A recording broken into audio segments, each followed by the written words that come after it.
निरोपाचा क्षण जणू हव्या त्या फुलांचा, आठवणींची गर्दी जणू क्षण हा विरहाचा. सन्मान्य व्यासपीठावर उपस्थित मान्यवर, आदरणीय शिक्षकवृंद व माझ्या मित्रमैत्रिणी, मी शांभवी नागनाथ विराळी इयत्ता 10वी विद्यार्थी. आजच्या या निरोप समारंभ प्रसंगी मी आपल्यासमोर माझे मनोगत व्यक्त करत आहे. 10वीचा निरोप समारंभ व या शाळेतील आमचा शेवटचा दिवस, त्यामुळे उद्यापासून ही शाळा सुरू असेल, पण इथल्या 10वीच्या वर्गाचे दरवाजे आमच्यासाठी कालचे बंद झालेले असतील.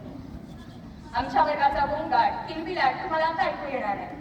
शिक्षकांना शांत बसा, अभ्यास करा असं म्हणण्यासाठी आणि त्यांचे बोलणे ऐकण्यासाठी आम्ही उद्या इथे नसू.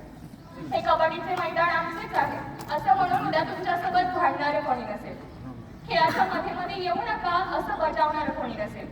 या मैदानावर स्वच्छंदपणे खेळणारा आमचा वर्ग इथं नसेल, तेव्हा हे मैदान किती ओसाड पडलं असेल.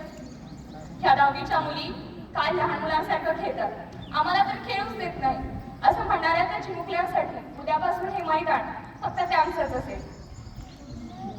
लहान इयत्तांमधल्या मुलांना होडी लावून भात आणायला आता कोणी सांगणार नाही.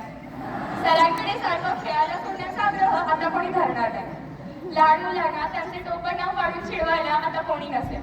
आणि सर आम्हाला खेळ शिकवा असं म्हणणारही कोणी नसेल. कारण इथून पुढं आमच्या आयुष्यात पीटीचा तासच नसेल. सुट्टीतल्या वेळेतील ती धमाल, गप्पा गोष्टी, पोचमधला धिंगाणा, मज्जा मस्ती फक्त आठवत राहील. कारण आमच्या आयुष्यात आता या शाळेपासून कायमची सुट्टी असेल. नेहमी हवी हवीशी वाटणारी ती सुट्टी आता नको नकोशी वाटेल. पुढच्या वर्षी तुम्ही जेव्हा आमच्या वर्गात याल तेव्हा बेंचवर लिहिलेली आमची नावं तुम्ही पुसून टाकाल. मात्र त्याच बेंचवर बसून आम्ही बनवलेल्या आठवणी आमच्या मनातून कोणीच पुसू शकणार नाही.